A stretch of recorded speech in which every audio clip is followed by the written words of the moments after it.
Good morning all of you. Rayat Shikshan संस्थेचे SHM college कोपरगावच्या वतीने आणि डिपार्टमेंट ऑफ कॉमर्स अँड मॅनेजमेंटच्या वतीने ऑनलाईन लेक्चरमध्ये मी प्राध्यापक संतोष महाले तुम्हा सर्वांचं स्वागत करतो. आज आपण ॲडव्हान्स अकाउंटिंग या या विषयातील चॅप्टर नंबर 1मधील जे अकाउंटिंग स्टँडर्ड्स आहे तो म्हणजे पुढचा IAS Indian accounting standard 17 that is segment reporting हा जो आहे हा आपण आज डिटेल स्टडी करणार आहोत. Disclaimer: This video is for educational purpose only. No copyright infringement. This copyright belongs to its rightful owner. Credit goes to respective online video composers, teachers, institute, and speakers, as well as video music composers and singers. तर त्याच्या अगोदर आपल्याला आता याच्यामध्ये एक गोष्ट तुम्हाला सांगायची म्हणजे की आपला जो व्हिडिओ आहे तो लाईक करा, शेअर करा आणि चॅनलला सबस्क्राईब करा. बरेच मुलांनी अजून चॅनलला सबस्क्राईब केलेलं नाही आहे, त्याच्यामुळे सगळ्यांनी चॅनल सबस्क्राईब करा, नोटिफिकेशन आयकॉनला प्रेस करा की जेणेकरून तुम्हाला पुढील व्हिडिओ बघायला मिळतील. ओके, तर आपण सुरुवात करूया. सेगमेंट रिपोर्टिंग पहिल्यांदा मिनिंग आपण बघत आहोत. आपला जो चॅप्टर आहे अकाउंटिंग स्टँडर्ड आहे तो म्हणजे AS नंबर जर आपण पाहिलं तर 17 ज्याचं टायटल आहे सेगमेंट रिपोर्टिंग.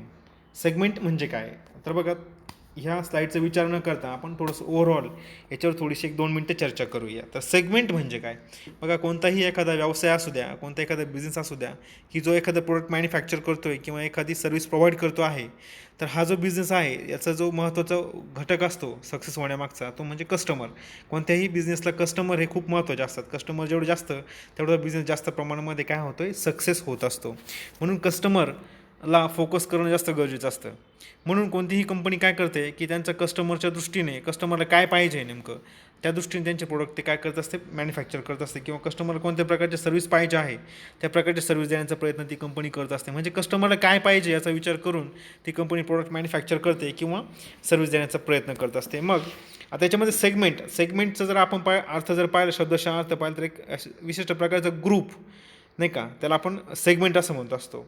की समजा उदाहरणार्थ आपली कंपनी काय म्हणतात आपल्या याच्यामध्ये की आपली कंपनी रेडीमेड गारमेंट्स तयार करण्याचं काम करते आहे. मग जर रेडीमेड गारमेंटचा जर विचार केला तर याच्यामध्ये आपण सेगमेंट करू शकतो. ऑल चिल्ड्रनसाठी जे रेडीमेड गारमेंट्स पाहिजे ते वेगळे असतील. म्हणजे जर आपला सेगमेंट जर चिल्ड्रन असेल तर आपण फक्त त्या चिल्ड्रन जो आपला सेगमेंट आहे म्हणजे हा जो कस्टमरचा ग्रुप आहे चिल्ड्रन, तो आपला काय झाला, सेगमेंट झाला. आणि त्या ग्रुपचा विचार करून आपण काय करत असतो, बरं आपलं प्रोडक्ट हे मॅन्युफॅक्चर करत असतो. त्याच्याप्रमाणे आपण दुसरा जर आपण सेगमेंट करायला जर गेलो तर लेडीज अँड जेंट्स असे 2 पुन्हा सेगमेंट होऊ शकतात. म्हणजे रेडीमेड गारमेंट्स आहे जेंट्ससाठी आणि लेडीजसाठी. म्हणजे आपला जो ग्रुप आहे कस्टमरचा, समजा तो जेंट्स असेल तर आपण त्या दृष्टीने तो सेगमेंट विचार घेऊन आपण काय करू, बरं आपलं प्रोडक्ट काय करू, मॅन्युफॅक्चर करू. म्हणजे याला आपण काय म्हणतो, सेगमेंट. की असं विशिष्ट प्रकारचा ग्रुप त्याचा विचार करून आपण काय करतो, तोच ग्रुप टार्गेट करून त्याचा विचार करून आपण काय करतो, प्रोडक्ट मॅन्युफॅक्चर करतो किंवा सर्व्हिस देतो, त्याला आपण सेगमेंट असं म्हणत असतो. आणि मग आपण हे जे सेगमेंट आहे तर याच्यामध्ये किती रिस्क आहे, त्याच्यापासून किती रिटर्न मिळत आहे, याचं रेकॉर्डिंग कसं करायचं नाही का, हे सगळं आपल्याला AS 17 सांगत असतं. त्याचप्रमाणे आपण सेगमेंट असंही करू शकतो, जिओग्राफिकल एरिया याच्यानुसार आपण सेगमेंट करू शकतो. उदाहरणार्थ महाराष्ट्र हा पूर्ण महाराष्ट्रात समजा एक राज्य आहे, हा एक सेगमेंट होऊ शकतो की ह्या महाराष्ट्रामध्ये हे जे कस्टमर आहे त्यांचा विचार करून आपण जर प्रोडक्ट मॅन्युफॅक्चर करत असू तर आपण सेगमेंट केला आहे असं आपण त्याला म्हणू शकतो. म्हणजे उदाहरणार्थ जर द्यायला गेलो तर साडीज वगैरे, साडी बघायची आपण म्हणतो त्याला, तर ज्या आहेत जास्तीत जास्त महाराष्ट्रामध्ये जास्त त्यांचा सेल असतो, सेलिंग हे महाराष्ट्रामध्ये त्यांचं जास्त आहे. मग आपण कस्टमरचा जो ग्रुप आहे तो महाराष्ट्राचा असेल, म्हणजे आपण काय करूया की त्या area wise, geographical area wise आपण काय केलं आहे, तो विशिष्ट पर्टिक्युलर जो कस्टमर त्या एरियामधला तर त्यांचा विचार करून आपण आपलं प्रोडक्ट मॅन्युफॅक्चर करत असतो. त्याला आपण काय म्हणतो, सेगमेंट. तर सेगमेंट म्हणजे काय की जो विशिष्ट आपला जो कस्टमरचा ग्रुप आहे तर तो ग्रुप करणं त्याला आपण सेगमेंट असं म्हणतो असतो. आणि तो ग्रुपचा विचार करूनच आपण काय करतो आहे, आपलं प्रोडक्ट मॅन्युफॅक्चर करतो आहे, तो ग्रुप टार्गेट करत असतो आपण, त्याला आपण सेगमेंट असं म्हणतो असतो. ठीक आहे, आता आपण मिनिंगकडे येऊया. तर what is mean by segment? An enterprise deals in multiple products or services and operates in different geographical areas. कोणताही एखादी एंटरप्राइज असेल, कोणता एखादा बिझनेस असेल तर तो मल्टिपल म्हणजे काय, एकापेक्षा जास्त, त्याला आपण मल्टिपल असं म्हणत असतो. तर तो बिझनेस काय करतो, अनेक प्रकारचे एकापेक्षा जास्त प्रोडक्ट मॅन्युफॅक्चर करतो, एकापेक्षा जास्त सर्व्हिस देण्याचं काम करत असतो. आणि डिफरंट जिओग्राफिकल एरियामध्ये तो बिझनेस ऑपरेट असतो. म्हणजे काय, हा बिझनेस फक्त एकाच जिओग्राफिकल एरियामध्ये रन केला जात नाही, तर तो अनेक वाईड एरियामध्ये. ठीक आहे, ओके. तर आपण पहिल्या जो ओळ होती त्याचा आपण अर्थ समजून घेतला की कोणताही एखादा एंटरप्राइज असेल, कोणता एखादा बिझनेस असेल, तर तो अनेक काय म्हणू आपण त्याला, एकाच ठिकाणी तो चालत नसतो. तर तो जिओग्राफिकल एरिया म्हणजे विविध प्रदेशांमध्ये, विविध विभागांमध्ये तो व्यवसाय आपण चालवत असतो.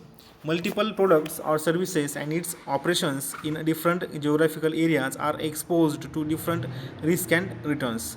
म्हणजेच याच्यामध्ये असं म्हणता येईल आपल्याला की आपण जे मल्टी प्रोडक्ट्स म्हणजे एकापेक्षा जास्त प्रोडक्ट आपण मॅन्युफॅक्चर करत असतो किंवा एकापेक्षा जास्त सर्व्हिस आपण प्रोव्हाइड करत असतो, तर त्या प्रोडक्टची किंवा त्या सर्व्हिसेसची ज्या रिटर्न कॅपॅसिटी म्हणजे त्या सर्व्हिस देण्यापासून किंवा ते प्रोडक्ट सेल करण्यापासून जे रिटर्न आपल्याला मिळणार आहे, पैसे रिटर्न मिळणार आहे, इन्कम मिळणार आहे ते, आणि त्या सेलिंगपासून किंवा सर्व्हिस प्रोव्हाइड करण्यासाठी जे काही रिस्क असणार आहे आणि त्यापासून मिळणार रिटर्न आहे, तर ते नक्कीच एका एरियापेक्षा दुसऱ्या एरियामध्ये ते रिस्क आणि रिटर्न हे जे आहे ते नक्कीच डिफरंट असेल. म्हणजे उदाहरणार्थ की महाराष्ट्रामध्ये एखादी गुड्स सेल करून त्यापासून मिळणारा रेव्हेन्यू कदाचित वेगळा असेल आणि ते सेल करण्यामध्ये रिस्क ही वेगळी असेल. कम्पेअरली दुसऱ्या राज्यामध्ये ती गुड्स सेल करण्यामध्ये आणि रिटर्न मिळण्यामध्ये नक्कीच काय असेल, बदल असेल, रिस्क आणि रिटर्न त्यामध्ये वेगवेगळे असेल. की आपण समजा एकाच वेळी महाराष्ट्रामध्ये गुड्स सेल करतो आहे, गुजरातमध्ये गुड्स सेल करतो आहे, तामिळनाडूमध्ये गुड्स आपल्या सेल करतो आहे, म्हणजे अनेक राज्यामध्ये आपण गुड्स आपली एकच सेल करतो आहे. तर ते प्रत्येक राज्यामधून सेल करण्यामधून जी मिळणार रिटर्न आहे तो कदाचित थोडाफार वेगळा असेल आणि त्या सेल करण्यामध्ये जे रिस्क आहे नाही का, तर ती नक्कीच वेगवेगळ्या राज्यांची रिस्क ही वेगवेगळी असेल. म्हणजेच मल्टी प्रोडक्ट असू द्या किंवा एकच प्रोडक्ट अनेक ठिकाणी विकत असू द्या, तर त्यापासून असणारे रिटर्न आणि रिस्क ही एकमेकापेक्षा वेगळी असते. Information about multiple products or services and its operation in different geographical areas is called segment information. म्हणजे आपण सेगमेंट केलं आहे म्हणजे आपण काहीतरी एक विशिष्ट area wise, geographical area wise काय केलं, आपण सेगमेंट केलं आहे. उदाहरणार्थ महाराष्ट्र, उदाहरणार्थ गुजरात, उदाहरणार्थ तामिळनाडू, उदाहरणार्थ मध्य प्रदेश, नाही का, अशा आपण काय केले, सेगमेंट केलेले आहे. आणि त्याच्याविषयी जी प्रोडक्टविषयीची जी इन्फॉर्मेशन आपण घेतो आहे, किती नफा होतो आहे, काय होतो आहे, किती सेल होतो आहे, रिटर्न किती आहे, रिस्क किती आहे, याच्या जो रिपोर्टिंग आपण करतो त्याला आपण सेगमेंट इन्फॉर्मेशन असं म्हणत असतो. Such information is used to assess the risk and return of multiple products or services and its operation in different geographical area. ह्या इन्फॉर्मेशनचा फायदा आपल्याला काय होतो की नेमकी त्या प्रोडक्टला सेल करून त्या विशिष्ट भागामध्ये किती रिस्क आहे, दुसऱ्या भागामध्ये किती रिस्क आहे, तिसऱ्या भागामध्ये किती रिस्क आहे, ते प्रोडक्ट सेल करण्यापासून किंवा सर्व्हिस प्रोव्हाइड करण्यापासून, किंवा त्यापासून कोणत्या कोणत्या भागात किती किती रिटर्न मिळतं, अशा प्रकारची इन्फॉर्मेशन मिळाल्यामुळं काय होतं, त्या प्रोडक्टची किंवा त्या सर्व्हिसची आपण काय करू शकतो की रिस्क किती नेमकं, ते एखाद्या विशिष्ट एरियामध्ये किती रिस्क आहे, त्या एरियामधून किती इन्कम भेटू शकतो, याचं आपण ॲसेसमेंट, त्याला आपण मूल्यमापन म्हणतो, मूल्यमापन असं आपण करू शकतो. Disclosure of such information is called segment reporting. म्हणजे एखाद्या प्रोडक्टला एखाद्या विशिष्ट भागामध्ये, एरियामध्ये किती रिस्क आहे, त्या प्रोडक्टला किती रिटर्न मिळत आहे, इतर एरियामध्ये किती रिटर्न मिळत आहे, किती रिस्क आहे, ह्या सगळ्यांची माहिती काय करणं, सादर करणं, डिस्क्लोज करणं, त्याचं आपण सेगमेंट रिपोर्टिंग असं म्हणत असतो. म्हणजे कोणत्या सेगमेंटला किती रिस्क आहे आणि किती रिटर्न आहे असं वेगवेगळं रिपोर्टिंग करणं, त्याचं दाखवणं माहिती सगळं, त्याला आपण म्हणतो segment reporting. Objective of IAS 17 Indian accounting standard 17, याचे ऑब्जेक्टिव्ह काय, द ऑब्जेक्टिव्ह ऑफ IAS 17 याचं बघा, हे रिवाईज झालं होतं 2001 साली 1/4ला. It is establish principles for reporting financial information by line of business and by geographical area. म्हणजे AS 17चा उद्देश काय नेमका की डिफरंट जिओग्राफिकल एरिया वाईज नाही का, सेगमेंट वाईज ही जी प्रोडक्ट आहे आपले, त्याचे काय करणं, रिपोर्टिंग करणं, त्याचे फिनान्शियल इन्फॉर्मेशन प्रोव्हाइड करणं, हा IAS 17चा ऑब्जेक्टिव्ह आहे. It applies to enterprises whose equity or डेप्ट securities are publicly traded and to enterprise in the process of issuing securities to the public. म्हणजे हे जे आपलं सेगमेंट रिपोर्टिंग आहे हे कोणाला करावं लागतं, सेगमेंट रिपोर्टिंग कोणाला ॲप्लिकेबल आहे, तर ज्यांचे इक्विटी म्हणजे समहक्क भाग किंवा अग्रहक्क भाग वगैरे किंवा डेप्स कर्जरोखे वगैरे अशा सिक्युरिटीज पब्लिकली ट्रेडेड, म्हणजे कोणीही समाजामध्ये किंवा शेअर मार्केटच्या थ्रू आपण विकू शकतो. कोणीही समाजामधला व्यक्ती आपले डेप्ट्स किंवा इक्विटी शेअर्स खरेदी करू शकत असेल तर त्यालाच आपण काय म्हणतो की त्याच्यासाठी आपलं हे AS-17 आहे. In addition, any enterprise voluntarily providing segment information should comply with the requirements of the standard. Such information helps users of financial statements. म्हणजे AS-17 हे कोणाला ॲप्लिकेबल आहे की ज्या कंपन्यांचे शेअर्स डेब्ट्स हे पब्लिकली विकले जाऊ शकतात त्यांच्यासाठी सेगमेंट रिपोर्टिंग हे कंपल्सरी आहे. पण व्हॉलंटिअरली म्हणजे ऐच्छिकरित्या सुद्धा एखादी कंपनी काय करू शकते, बरं त्यांचं सेगमेंट रिपोर्टिंग करू शकते, इन्फॉर्मेशन प्रोव्हाइड करू शकते. Such information means what? Segment reporting information helps users of financial statements. म्हणजे हे जे आपण आहे सेगमेंट रिपोर्टिंग केलं आहे ते कसं आपल्याला महत्त्वाचं आहे, कसं फायद्याचं आहे, कसं मदत करतं. तर पहिलं आहे better understand the entities past performance. आपल्या एंटिटीचा, आपल्या बिझनेसचा, आपल्या एंटरप्राईजचा पास्ट म्हणजे याच्या आधी परफॉर्मन्स कसा होता, आपण किती प्रॉफिट कमावला होता, आपली इकॉनॉमिकल पोझिशन कशी होती, आपला सेल्स किती होता, प्रॉफिटेबिलिटी किती होती, म्हणजे पास्ट परफॉर्मन्स आपल्या बिझनेसचा कसा होता, तर ते अंडरस्टँड करून घेण्यासाठी IAS-17 हे महत्त्वाचं आहे. Number 2, better assess the entities risk and return. म्हणजे आपली जी एंटिटी, आपला जो बिझनेस आहे, आपली जी एंटरप्राईज आहे, आपल्या बिझनेससाठी आपण जे गुड्स सेल करतो आहे, आपण जे प्रोडक्ट सेल करतो आहे किंवा सर्व्हिस प्रोव्हाइड करतो आहे त्याच्यामध्ये किती रिस्क आहे ते सेल करण्यामध्ये आणि त्याच्यापासून किती रिटर्न मिळतं आहे, आपल्याला किती इन्कम मिळतं आहे, हे बेटर चांगल्या प्रकारे मूल्यमापन करण्यासाठी, बेटर असेसमेंट करण्यासाठी आपल्याला IAS-17 हे महत्त्वाचं आहे. Number 3, make more informed judgements about the entity as whole. As whole means what? संपूर्ण एंटिटीविषयी आपण जजमेंट करू शकतो की आपला बिझनेस चांगला आहे का वाईट आहे, आपल्या प्रोडक्टला किती डिमांड आहे, काय आहे, गुडविल किती आहे वगैरे, नाही का. हे सगळं आपल्याला IAS-17 आहे त्याच्यामुळं मदत होत असतं कंपनी जजमेंट करण्याविषयी, कंपनी कशी आहे, काय आहे, हे सगळं जजमेंट करण्याविषयी आपलं जे सेगमेंट रिपोर्टिंग आहे ते काय करत असतं, मदत करत असतं. पुढचं आहे ॲप्लिकॅबिलिटी. नेमकं IAS-17 कोणाला अप्लाय आहे, कोणाला ते कंपल्सरी आहे, कोणत्या कंपनीला ते वापरणं गरजेचं आहे, कंपल्सरी आहे. बघा, IAS-17 must be applied by enterprises whose डेप्ट or equity securities are publicly traded and those in the process of issuing such securities in public securities market. Public securities market म्हणजे काय, आपण त्याला शेअर मार्केट म्हणत असतो की share मार्केटमधून कोणताही व्यक्ती, कोणतीही संस्था शेअर्स खरेदी करू शकते, म्हणून तर आपण त्या शेअर मार्केटला पब्लिक सिक्युरिटीज मार्केट असं म्हणत असतो. की असं मार्केट आहे, असं शेअर मार्केट आहे की ज्या ठिकाणी कोणत्याही कंपनीचे शेअर्स विकले जाऊ शकतात आणि कोणतीही व्यक्ती किंवा संस्था ते शेअर्स खरेदी करू शकते, असं ठिकाण म्हणजे आपण त्याला सिक्युरिटी मार्केट असं म्हणत असतो. तर IAS-17 कोणाला ॲप्लिकेबल आहे, कोणत्या एंटरप्राइजला, कोणत्या प्रकारच्या व्यवसायांना ॲप्लिकेबल आहे, तर असे बिझनेस की ज्यांचे डेप्ट आणि इक्विटी हे पब्लिकली म्हणजे समाजाला किंवा कोणालाही ते विकले जाऊ शकतात, त्यांचा खरेदी विक्री होऊ शकते, किंवा ज्या कंपनीचे शेअर्स विकण्याच्या प्रोसेसमध्ये आहे, नाही का, शेअर मार्केटच्या थ्रू, तर त्यांना आपण काय म्हणतो, किंवा अशा बिझनेसला किंवा अशा एंटरप्राइजला IAS-17 हे ॲप्लिकेबल आहे, त्यांना ते वापरावं लागतंच, रिपोर्टिंग सेगमेंट करावंच लागतं. If an enterprises that is not publicly traded chooses to report segment information and claims that its financial statements conform to IAS then it must follow IAS-17 in full. म्हणजे ज्या कंपन्यांना compulsory आहे त्यानंतर segment reporting करणंच आहे, पण ज्यांना compulsory नाही आहे पण त्यांना वाटतं की आपण सेगमेंट रिपोर्टिंग करावं, त्यांनासुद्धा हे IAS-17 पूर्णपणे ॲप्लिकेबल आहे, त्यांनी ते वापरणं गरजेचं आहे. थोडक्यात IAS-17 ॲप्लिकेबल कोणाला आहे की ज्या व्यवसायांचे, ज्या एंटरप्राइजेसचे शेअर्स किंवा डेब्ट्स हे शेअर मार्केटच्या थ्रू पब्लिकला विकले जाऊ शकतात, त्यांना IAS-17 हे कंपल्सरी आहे, सेगमेंट रिपोर्टिंग त्यांनी करायलाच पाहिजे. त्याचप्रमाणे ज्यांना ऐच्छिकरित्या जर सेगमेंट रिपोर्टिंग करायचं असेल तर ते सुद्धा करू शकतात, त्यांच्यासाठी सुद्धा IAS-17 हे ॲप्लिकेबल आहे. Segment information need not be presented in the separate financial statements of a parent subsidiary, equity method associate or equity method joint venture that are presented in the same report as the consolidated statements. म्हणजे segment information जे reporting करायचं आहे ते काय सगळ्यांना applicable नाही, म्हणजे holding company आपण त्याला पॅरेंट कंपनी असं म्हणत असतो, त्याचप्रमाणे सबसिडी कंपनी असेल, ह्या दोन्ही कंपन्यांनी सेपरेट त्यांचं सेगमेंट रिपोर्टिंग करणं गरजेचं नाही आहे. तर कोणीतरी एका कंपनीने किंवा पॅरेंट कंपनीने त्याचं सेगमेंट रिपोर्टिंग केलं तरी चालू शकतं. तर जॉईंट व्हेंचर असेल, तात्पुरत्या उद्देशासाठी ज्या कंपनी एकत्र येतात त्यांना आपण जॉईंट व्हेंचर असं म्हणतो, त्यांनासुद्धा हे कंपल्सरी आहे. पुढचा आहे की डिफिनेशन्स. म्हणजे AS-17 मध्ये कोणत्या महत्त्वाच्या व्याख्या आलेल्या आहेत, त्याच्यामध्ये पहिलं आहे बिझनेस सेगमेंट. बघा बिझनेस सेगमेंट त्याच्यामध्ये आपल्या पुढे जाऊन टाईप्स ऑफ सेगमेंट पण पाहायचं आहे बरं का, त्याच्यामध्ये हे येणारच आहे बिझनेस सेगमेंट, हेच इथं कंटिन्यू होणार आहे. तर त्याच्या आधी आपण बघूया की बिझनेस सेगमेंट म्हणजे काय, त्याचं मिनिंग आपण इथं बघतोय, त्याची व्याख्या आपण बघतोय. A component of an enterprise that provides a single product or service. बघा अशी एंटरप्राइज, अशी कंपनी की जी काय करते, सिंगल एकच प्रोडक्ट किंवा एकच सर्व्हिस किंवा सर्व्हिसेसचा ग्रुप किंवा एकाच प्रकारच्या प्रोडक्टचा ग्रुप काय करत असते बरं, प्रोव्हाइड करत असते. That is subject to risk and return that are different from those of other business segment.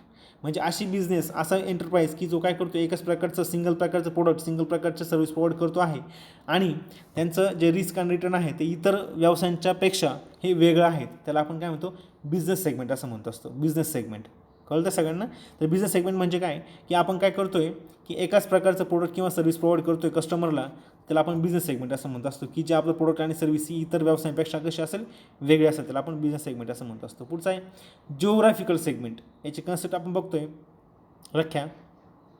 A component of an enterprise that provides products and services within a particular economic environment.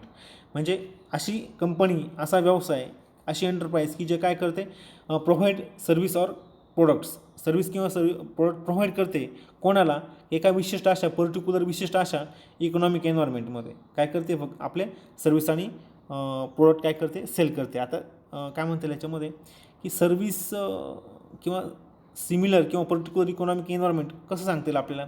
उदाहरणार्थ economic एन्व्हायरमेंटच्या बाबतीमध्ये म्हणता येईल आपल्याला की प्रत्येक राज्याचं जे economic environment आहे ते कसं असतं, वेगळं असतं. प्रत्येक देशाचं इकॉनॉमिकल एन्व्हायरमेंट कसं आहे, एकमेकापेक्षा वेगळं आहे. काही अर्थव्यवस्था ह्या काय म्हणू आपण, डेव्हलपिंगमध्ये आहेत, म्हणजे विकसनशील आहे, काही डेव्हलप्ड आहे, विकसित आहे, काही अंडर डेव्हलप्ड आहे, अविकसित आहे. म्हणजे यांचं इकॉनॉमिकल एन्व्हायरमेंट एकमेकापेक्षा कसं आहे, वेगळं आहे. त्या शासनाचे नियम, पॉलिसी वगैरे कसे एकमेकापेक्षा वेगळे आहे. म्हणून काय म्हणता येईल, जिओग्राफिकल सेगमेंट म्हणजे काय की एका विशिष्ट अशा सारख्याच इकॉनॉमिक एन्व्हायरमेंटमध्ये जर आपण आपले प्रोडक्ट किंवा सर्व्हिसेस प्रोव्हाइड करत असू, त्याला आपण जिओग्राफिकल सेगमेंट असं म्हणत असतो. That is subject to risk and return that are different from those of components operating in other economic environment. म्हणजे आपण आपला जो व्यवसाय एका विशिष्ट इकॉनॉमिकल एन्व्हायरमेंटमध्ये रन करतो आहे, त्या इकॉनॉमिकल एन्व्हायरमेंटमध्ये आपण आपल्या गुड्स आणि सर्व्हिस प्रोव्हाइड करतो आहे, त्या बिझनेसची किंवा आपल्या बिझनेसची जी रिस्क अँड रिटर्नची कॅपॅसिटी आहे, रिस्क किती आहे, त्याचं प्रमाण हे इतर जिओग्राफिकल जो एरिया आहे, इतर इकॉनॉमिक एन्व्हायरमेंटमध्ये गुड्स जर आपण सेल केल्या तर त्या एन्व्हायरमेंटमध्ये आपल्या बिझनेसला असणारी रिस्क अँड रिटर्न ही वेगळी असेल आणि वेगळ्या इकॉनॉमिक एन्व्हायरमेंटमध्ये रिस्क अँड रिटर्नची कॅपॅसिटी कशी असेल, वेगळी असेल. पुढचा आहे reportable segment. A business segment or geographical segment for which IAS 17 requires segment information to be reported. म्हणजे IAS 17 ज्यांना ॲप्लिकेबल आहे त्या कंपन्यांनी सेगमेंट रिपोर्टिंग करणं गरजेचं आहे, त्याला आपण रिपोर्टेबल सेगमेंट असं म्हणत असतो. पुढची व्याख्या आहे सेगमेंट रेव्हेन्यू. आता रेव्हेन्यूचा जर आपण अर्थ पाहिला तर कोणत्याही प्रकारची मिळकत, इन्कम, त्याला आपण रेव्हेन्यू असं म्हणत असतो. पैसा मिळतोय त्याला आपण रेव्हेन्यू असं म्हणतो. बघा revenue including inter segment revenue that is directly attributable or reasonably allocable to a segment, includes interest and dividend income and related securities gains only if the segment is a financial segment. आता financial segment यांनी सांगितलेलं आहे, त्याच्यामध्ये bank असेल, insurance असेल, अशा काही कंपन्या आहेत त्यांचा समावेश हा फिनान्शियल सेगमेंटमध्ये होत असतो. तर मग असा रेव्हेन्यू यांचा की त्या विशिष्ट सेगमेंटमध्ये आपण प्रोडक्ट किंवा सर्व्हिस प्रोव्हाइड केल्या आहेत, तर त्यांच्यापासून आपल्याला जे मिळकत मिळते त्याला आपण सेगमेंट रेव्हेन्यू असं म्हणत असतो. त्याचप्रमाणे आपली जर फायनान्शियल टाईपची जर कंपनी असेल तर आपण एखाद्या इन्शुरन्स उतरवला असेल किंवा आपण एखादं कर्ज वगैरे दिलं असेल त्याच्यापासून आपलं इंटरेस्ट भेटतं आहे किंवा आपण एखादा दुसऱ्या कंपनीचे शेअर्स खरेदी केले असेल त्याच्यापासून आपला डिव्हिडंड मिळतो आहे, तर तो डिव्हिडंड, ते इन्कम, ते इंटरेस्ट हे काय असेल, सेगमेंट रेव्हेन्यू असेल. पुढचा आहे segment expenses. Expenses including expenses relating to inter segment transactions that result from operating activities and are directly attributable or reasonably allocable to a segment. एखाद्या विशिष्ट सेगमेंटसाठी तो सेगमेंट रन करण्यासाठी, तो सेगमेंट ऑपरेट करण्यासाठी, त्याचप्रमाणे काय म्हणतात आपल्याला तो सेगमेंट रन करण्यासाठी जे काही खर्च लागतात त्यांना आपण सेगमेंट एक्सपेन्सेस असं म्हणत असतो. It includes interest expenses and related securities losses only if the segment as a financial segment. म्हणजे आपली जर कंपनी फिनान्शियल टाईपची असेल तर त्या कंपनीला काही लॉस होत असेल, आपण जर काही व्याज वगैरे पेड करत असू, त्याला सेगमेंट एक्सपेन्सेस आपण त्याला म्हणत असतो. त्याच्यामध्ये बँक, इन्शुरन्स कंपनी वगैरे असेल. Segment expenses never include extraordinary items. Segment एक्सपेन्सेसमध्ये काय इन्क्लूड होऊ शकत नाही, त्याच्यामध्ये आहे एक्स्ट्रा ऑर्डिनरी आयटम्स.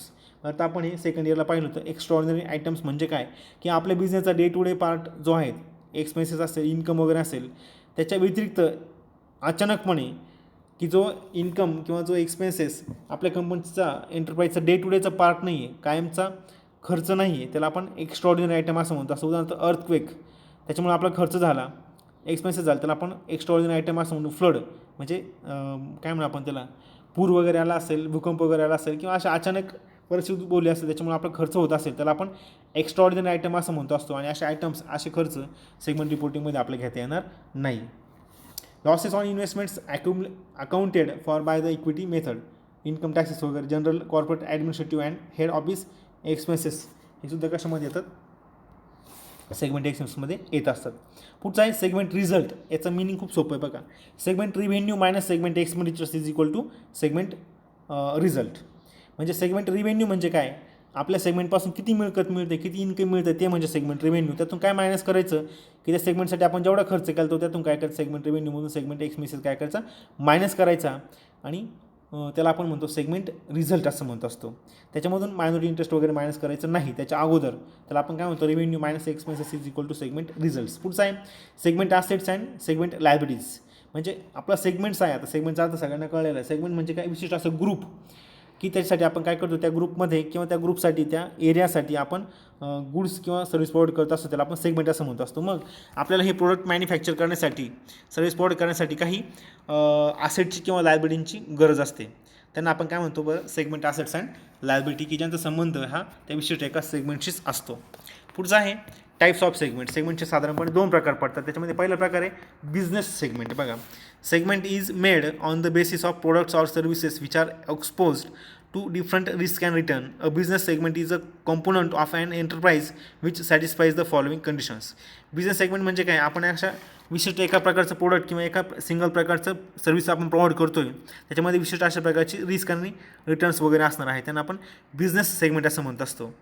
तर बिझनेस सेगमेंट कोणाला म्हणायचं, की जर त्यांनी पुढील कंडिशन जर पूर्ण केल्या तर त्याला आपण बिझनेस सेगमेंट असं म्हणू शकतो. त्याच्यामध्ये पहिलं आहे it is a distinguishable component of an enterprise. म्हणजे काय, आपल्या बिझनेसचा, म्हणजे आपण जो बिझनेस सेगमेंट केला आहे तर तो सेगमेंट हा इतर सेगमेंटपेक्षा, कंपनीच्या इतर पार्टपेक्षा जर वेगळा असेल, डिस्टिंग्विशेबल असेल, त्याची वेगळी आयडेंटिटी असेल, तर त्याला आपण काय म्हणू शकतो बरं, बिझनेस सेगमेंट असं म्हणू शकतो.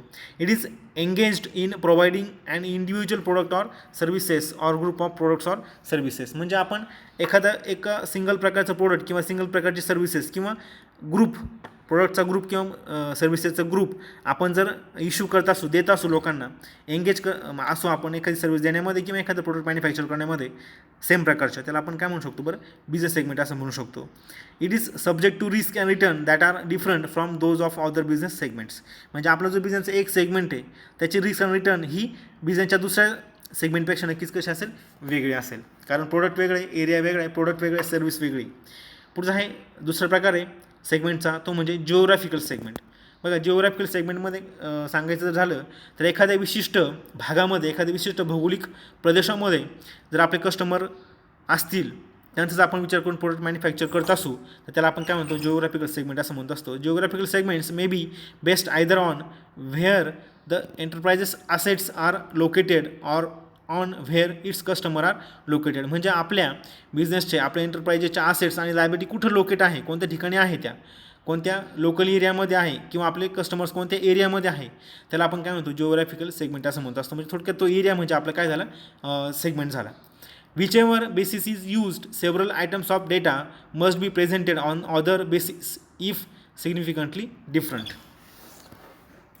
Geographical segment is a component of an enterprises which satisfies the following conditions. Geographical segment कधी म्हणू शकतो, जर पुढील कंडिशन पूर्ण केल्या जात असतील तर. पुढचा आहे त्याच्यामध्ये पहिली कंडिशन आहे it is a distinguishable components of an enterprise. म्हणजे आपला जो जिओग्राफिकल सेगमेंट आहे तो बिझनेसच्या इतर सेगमेंटपेक्षा जर वेगळा असेल, त्याची आयडेंटिटी वेगळी असेल, त्याला आपण नक्कीच जो आपला सेगमेंट आहे जिओग्राफिकल सेगमेंट असं आपण त्याला म्हणू शकतो. पुढचा 2 नंबर सेगमेंट आहे it is engaged in providing products or services which him a particular economic environment. एखाद्या विशिष्ट इकॉनॉमिक एन्व्हायरमेंटमध्ये, उदाहरणार्थ महाराष्ट्राचं इकॉनॉमिक एन्व्हायरमेंट वेगळे, भारताचं इकॉनॉमिक एन्व्हायरमेंट वेगळे, अमेरिकेचं इकॉनॉमिक एन्व्हायरमेंट वेगळे, पाकिस्तानचं इकॉनॉमिक एन्व्हायरमेंट वेगळं आहे. तर अशा विशिष्ट एकाच इकॉनॉमिक एन्व्हायरमेंटच्या कस्टमरचा विचार करून आपण जर प्रोडक्ट मॅन्युफॅक्चर करत असू, सर्व्हिस प्रोव्हाइड करत असू, तर त्याला आपण जिओग्राफिकल सेगमेंट असं आपण त्याला म्हणू शकतो. बघा पुढचं आहे the location of production or service facilities and other assets of all enterprises. म्हणजे असं लोकेशन की ज्या एखाद्या विशिष्ट लोकेशनला आपण प्रोडक्शन मॅन्युफॅक्चर करतो आहे, सर्व्हिस प्रोव्हाइड करतो आहे किंवा प्रोडक्ट प्रोव्हाइड करतो आहे, तर अशा फॅसिलिटीज ज्या ठिकाणी अवेलेबल आहे त्याला आपण जिओग्राफिकल सेगमेंट असं म्हणू शकतो. पुढचं आहे the location of its customer. म्हणजे आपलं जिओग्राफिकल लोकेशन किंवा सेगमेंट जे आहेत, तर आपले कस्टमर कोणत्या जिओग्राफिकल एरियामध्ये आहे, कोणत्या ठिकाणी ते राहत आहे, तर त्या लोकेशनसुद्धा आपण काय म्हणू शकतो बरं, सेगमेंट असं म्हणू शकतो, जिओग्राफिकल सेगमेंट असं आपण त्याला म्हणू शकतो. पुढचा आहे शेवटचा point, what must be disclose. म्हणजे काय की सेगमेंट रिपोर्टिंगमध्ये आपण काय काय डिस्क्लोज करायला पाहिजे. बघा त्याच्यामध्ये शेवटचा पॉईंट आहे what must be disclosed for secondary segment disclose. म्हणजे आपलं काय काय डिस्क्लोज करावं लागेल, काय काय माहिती द्यावी लागेल, काय काय माहिती आपण एक्सप्लेन करावं लागेल. त्याच्यामध्ये आहे रेव्हेन्यू, म्हणजे आपल्या सेगमेंटला किती रेव्हेन्यू मिळाला, म्हणजे आपण त्या सेगमेंटमध्ये त्या एरियामध्ये किती गुड्स सेल केल्या, कोणत्या सर्व्हिस आपण प्रोव्हाइड केल्या, त्याच्यापासून आपल्याला किती इन्कम मिळालं, त्या रेव्हेन्यूचा आपल्याला डिस्क्लोज करावं लागेल. तो कसा मिळाला, किती आपण प्रोडक्ट सेल केले, किती प्रकारची सर्व्हिस कोणत्या कस्टमरला दिली, त्या रेव्हेन्यूचं आपल्याला डिस्क्लोजर करावं लागेल. डिस्क्लोजर करणं म्हणजे एखादी माहिती एक्सप्लेन करणं, माहिती स्पष्ट करणं. पुढचं आहे असेट्स. आपल्या सेगमेंटमध्ये कोणते असेट्स आहे की ज्याच्या आधारे आपण सर्व्हिस देतो आहे, ज्याच्या आधारे आपण प्रोडक्ट मॅन्युफॅक्चर करतो आहे, तर ते असेट्स. पुढे आहे कॅपिटल ॲडिशन्स. आता कोणताही बिझनेस रन करण्यासाठी आपल्याला कॅपिटलची गरज असते, म्हणून त्या भांडवलाला आपण त्याच्यामध्ये भांडवल ही तशी ब्रॉड कन्सेप्ट आहे. त्याच्यामध्ये असेट्स, त्याच्यामध्ये मशनरी, फर्निचर वगैरे, प्लॅन्ट, सगळं लँड वगैरे हे सगळं कॅपिटलमध्ये येत असतं. तर कोणती कॅपिटलची वगैरे गरज आहे, कोणती कॅपिटलची ॲडिशनची गरज आहे, तर हे सगळं आपल्याला डिस्क्लोज करावं लागतं. कधी डिस्क्लोज करावं लागतं की ज्यावेळेस आपलं सेगमेंट रिपोर्टिंग करावं लागतं, तर त्यावेळेस अशा प्रकारे आपलं हे जे AS17 आहे ते आपलं इथं संपलेलं आहे. तर सगळ्यांनी हे सेगमेंटचं स्टडी करायचं आहे. तर अशा प्रकारे आपलं हे लेक्चर इथं संपलेलं आहे असं मी सांगतो आहे. तर AS17 आपलं इथं संपलेलं PPT तुम्हाला मी ग्रुपवर सेंड केलेली आहे, पुन्हा मी सेंड करतो. ओके.